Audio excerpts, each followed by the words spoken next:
বিসমিল্লাহির রহমানির রহিম। Hello everyone, আসসালামু আলাইকুম। সবাইকে আমার শহরের বাসার ভিডিওতে ওয়েলকাম করছি অনেক দিন পরে, যেটা কিনা আমার শান্তির একটা জায়গা। তো ফার্স্ট টাইম আপনাদের সাথে বারান্দা থেকে শুরু করেছি। আশা করছি আজকের ভিডিও আপনাদের অনেক অনেক ভালো লাগবে। অবশ্যই শুরু থেকে প্লিজ একটি লাইক দিয়ে আমার ভিডিওটা কন্টিনিউ করুন। আপনার ছোট্ট একটি লাইক আমাকে নতুন একটি দিনের ভিডিও মেক করার উৎসাহ যোগায়। বাসার অবস্থা যে কি যে একটা খারাপ অবস্থা আছে, হয়তোবা ক্যামেরার ইফেক্টের কারণে বোঝা যাচ্ছে না, কত বেশি ধুলাবালু জমে গেছে। তো যে শুরুতে বললাম আমার শহরের বাসা, আমার আসলে ভাড়া বাসা, এটা আমার নিজের কোনো বাসা না, এবং গ্রামে আমার কোনো নিজের কোনো স্থান নেই। তো এটাই ভাড়া বাসাকে আমার নিজের শান্তির নীড় বলি আর কি। তো এই যে দেখতে পেলেন কত যে ধুলাবালি জমেছে, এখানে কিন্তু একজন লোকও ছিল, আমার হাজব্যান্ড ছিল, সে কিন্তু আমাদের সাথে গ্রামে ঈদ করতে যায়নি। তো এই যে এত ধুলাবালি হয়ে আছে, আমি দেখে একদম আমার যে কেমন জানি লাগতেছে যে কখন আমি এগুলাকে ক্লিন করব।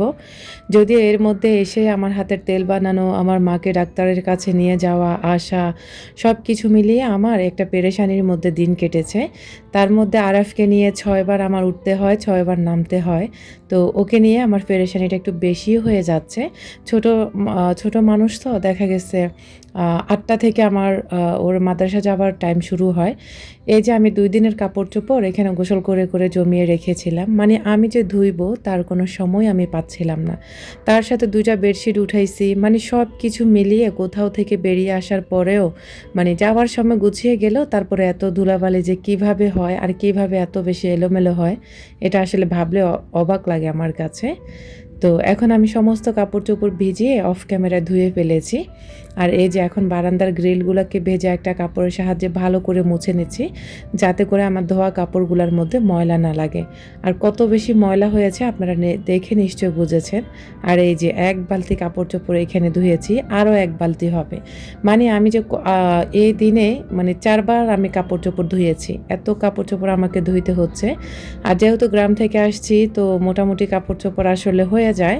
যদিও গ্রামে সমস্ত কাপড় চোপড় ধোয়া ছিল বা পরিষ্কারই ছিল, তারপরে ওই যে আজকে কয়েকদিন পেরেশানিতে, যেমন আরাফকে নিয়ে দৌড়াদৌড়ি, আরফানের আবার স্কুলের মিটিং ছিল, সব মিলিয়ে আসলে আমার একটু পেরেশানিতেই দিন কেটেছে।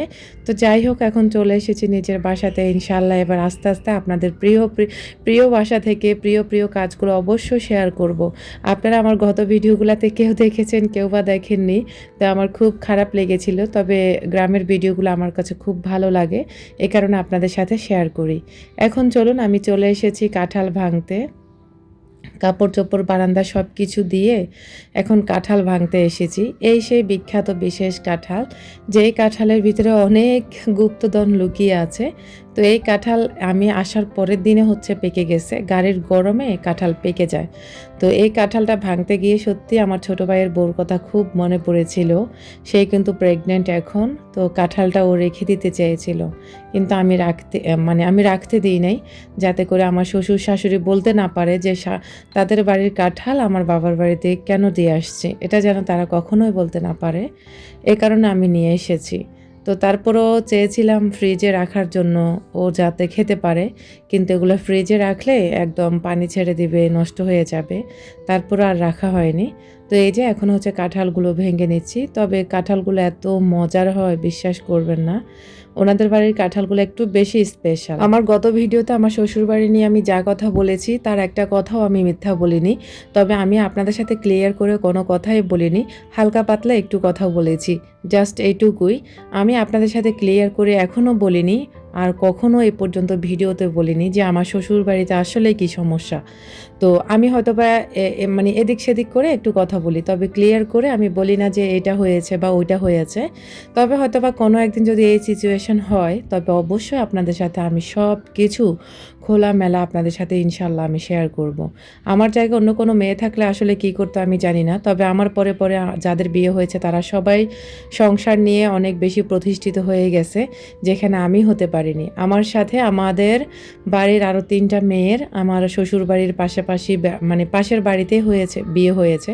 সবাই কিন্তু সবার সংসার নিয়ে হ্যাপি, কিন্তু আমি উঠতে পারিনি আজ পর্যন্ত। আদৌ আমরা কখনো আমার শ্বশুর বাড়িতে থাকতে পারবো কিনা তাও জানি না। আমার বাচ্চারা তাদের নিজেদের বাড়িই মনে করে না, তাদের নিজেদের যে বাড়ি আছে, চাচারা আছে বা পুপু আছে, তাদেরকেই চেনে না। শুধুমাত্র আমার শ্বশুর শাশুড়ি এই দুজনকে তারা চেনে। এর বাইরে আমার বাচ্চারা তাদের চাচ্চু বলেন, পুপু বলেন, কাউকেই চেনে না। যদিও কথাটা শুনলে আপনাদের কাছে অনেকের কাছে অনেক রকমের প্রশ্ন মনে জাগবে, তবে আমি আপনাদের সাথে আজকে কিছুই ক্লিয়ার করছি না। আপনারা যারা বুঝের মানুষ আছেন তারা অবশ্যই বুঝে নেবেন। চার চারটা বউ কেন একজনের কাছে থাকতে পারে না, এটা আপনারা অবশ্যই নিশ্চয় বুঝেন। যাই হোক, এখন চলে আসি আমার সংসারের কথাতে, সংসারের কাজে। আমি কিন্তু আমার কিচেন পাগল একটা মানুষ বলা যায়। কিচেন হচ্ছে সবচেয়ে নারীদের একটা ভালো লাগার জায়গা। আর আমার কিচেনটা এত এলোমেলো আর এত ধুলাবালিতে জমে আছে, আর ঘরটাও। তো হয়তোবা আপনারা অনেকে দেখে বুঝতে পারবেন যে ঘরের অবস্থা কেমন হয়ে আছে। তো নিজের সংসারের কাজ নিজে আস্তে ধীরে করব। এখন আর চিন্তা করেছি আগের মতো আর একদম গা লাগিয়ে কাজ করব না, যাতে করে আমি অসুস্থ না হই। কারণ আমি এত অসুস্থ থাকি, শুধুমাত্র বাড়িতে গিয়েছি এবার হচ্ছে নিজের একটু মন ঠিক করার জন্য। আর আরেকজন আপু হচ্ছে আমাকে বাড়ি যাওয়ার ব্যবস্থা করে দিয়েছিল, সেটা আমি আপনাদেরকে জানাইনি, তবে আমার আপুও নিষেধ করেছিল, এই কারণে আমি আপনাদেরকেও জানাতে পারিনি। তো যাই হোক, এখন হচ্ছে আমি আপনাদের সাথে শেয়ার করি। এই যে ঘরটা ঝাড়ু দিয়ে দিয়েছি, এখন চলে এসেছি বাড়ি থেকে। যেহেতু আসছি, টুকটাক তো বাজার সদাপাতি অবশ্যই লাগবে। তো এখানে একটা বিম সাবান এনেছে, একটা গায়ে মানে গা মাজার সাবান এনেছে। আর এই যে আমার হাজব্যান্ড কিন্তু আমাকে সমস্ত থালা প্লেট ধুয়ে দিচ্ছে। তো এখন আমি চলে এসেছি পাঁচতলাতে। তা আমি কিন্তু আপনাদের সাথে স্টেপ বাই স্টেপ কাজগুলো শেয়ার করব। এখন দুপুর প্রায় 3টার পরে আর কি। তো উপরে কিন্তু আমাদের বিল্ডিংয়ের উপরে পাঁচতলাতে লাইনের গ্যাস আছে, আর নিচতলাতে আছে, আর কোনো বাসাতেই নেই। তো যদিও বিল্ডিংটা পাঁচতলার একটা বিল্ডিং। তো আমি কিন্তু আগে আমার বাসা অনেকক্ষণ এগুলোকে জাল করেছি, জাল করে তারপরে দেখলাম যে না, হচ্ছে না, একটু মানে আরও বেশি আগুনের প্রয়োজন আছে। আর আমার যেহেতু গ্যাস নেই, এই কারণে কারেন্টের চুলাতে না করে আমি লাইনের গ্যাসে নিয়ে এসেছি। আর এখানে অনেক রকমের ফুল দেওয়া হয়েছে, জবা ফুল, তারপরে হচ্ছে গোলাপ, গাঁদা, রজনীগন্ধা, বেলি, গন্ধরাজ, তারপরে হচ্ছে নয়নতারা, অনেক রকমের ফুল দেওয়া হয়েছে। প্রায় 10 রকমের ফুলই আমি এখানে অ্যাড করেছি। তো এখানে এই যে দেখতে পেলেন অনেকগুলো গোলাপ দিয়েছি আমি, অনেক গোলাপ, অনেক রজনীগন্ধা, অনেক ফুল দিয়েছি। তো আমি আসলে খুবই অল্প পরিমাণে তেল হচ্ছে করছি। যাদের লাগবে তারা অবশ্যই স্ক্রিনে দেওয়া নম্বরে আপনার ইমো হোয়াটসঅ্যাপে অবশ্যই যোগাযোগ করবেন। আর এই তেল দেওয়ার পরে আপনারা একদম ফিদা হয়ে যাবেন। এই তেলের গুণাগুণ হচ্ছে আপনার চুলের আগাপাটা কমাবে, চুল পড়া কমাবে, চুল সিল্কি করবে, খুশকি মুক্ত করবে, এবং কি সবচেয়ে বড় কথা হচ্ছে আপনার মাথা ব্যথা দূর করবে এবং আপনার শান্তির একটা ঘুম দিতে পারবেন। যারা ঘুমের সমস্যায় ভুগছেন তারা অবশ্যই অর্গানিক তেল ইউজ করবেন। আমার হাতের বানানো তেলের আমি সবচেয়ে উপকার পেয়েছি, মাথা ব্যথাটা কমে যায় এবং কি হচ্ছে শান্তির একটা ঘুম আসে।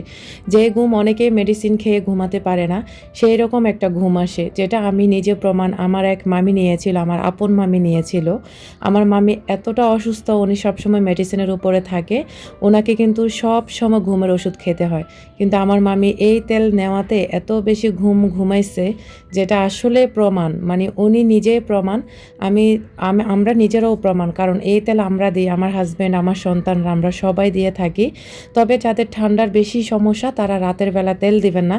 যদিও এখন গরম, এখন দিতে পারবেন, তবে শীতকালে এই তেল হচ্ছে আমি বলবো রাতের বেলা আপনারা অ্যাভয়েড করবেন। এগুলা মাথা এতটাই ঠান্ডা রাখে, আর আমি নিজে প্রমাণ। আর মাশাআল্লাহ, আমি নিজে এত বেশি গর্বিত যে আমার হাতে তেল, আমি নিজে এত বেশি ভালো একটা স্যাটিসফাইড মানে রিভিউ পাবো সবার থেকে। আমি স্যাটিসফাইড হয়েছি মাশাআল্লাহ, আলহামদুলিল্লাহ। আমার তেল নিয়ে সবাই অনেক বেশি উপকৃত হয়েছেন, আমি নিজেও উপকৃত হয়েছি। তো এখানে হচ্ছে 250 ml করে আছে। যেসব আপুরা নেবেন দ্রুত আপনারা হচ্ছে ইমো হোয়াটসঅ্যাপে নক করবেন। আর এই তেলের যে কত বেশি গুণাগুণ আপনাদেরকে আসলে বলে শেষ করতে পারবো না। আপনারা নিজে নিয়ে ব্যবহার করার পরে নিজেরাই হচ্ছে আলহামদুলিল্লাহ বলবেন, মানে এত বেশি উপকারী এই তেলগুলো। তো যারা নেবেন অবশ্যই স্ক্রিনে দেওয়া নম্বরে আপনারা ইমো হোয়াটসঅ্যাপে যোগাযোগ করবেন। আমি এখানে 45টিরও বেশি প্রাকৃতিক ভেষজ উপাদান দিয়ে তৈরি করেছি, কোনো রকম কেমিক্যাল দিই নেই, বা কেমিক্যাল মুক্ত বলা যায় তেল। একদম একদম পিওর 100% পিওর। এখানে কোনো ধরনের কোনো ভেজাল নেই বা কোনো ধরনের কনফিউজড নেই যে আপনি ব্যবহার করতে পারবেন কি না। আমি বলব আপনারা সবাই ব্যবহার করতে পারবেন। তবে আপনারা একজন আপু বলেছেন যে আমি ব্যবহার করি কিনা এই তেলগুলা। হ্যাঁ, অবশ্যই আমি ব্যবহার করি। আমি তো আমার মাথার চুল আপনাদেরকে দেখাইতে পারবো না, যার কারণে হচ্ছে আমি দেখাচ্ছি না। তবে আমি, আমার বাচ্চারা, আমার হাজব্যান্ড আমরা সবাই একই তেল ব্যবহার করে থাকি। এর আগে আমি খুব অল্প পরিমাণে তেল করেছি, যেগুলো আমার হচ্ছে নিজের লোকেরাই নিয়েছে, আর মাশাআল্লাহ ভালো একটা ফিডব্যাক পেয়েছি আমি, মাশাআল্লাহ। এখন আপনাদের জন্য আমি তেল রেডি করেছি। যারা নেবেন অবশ্য দ্রুত ইমো হোয়াটসঅ্যাপে নক করবেন।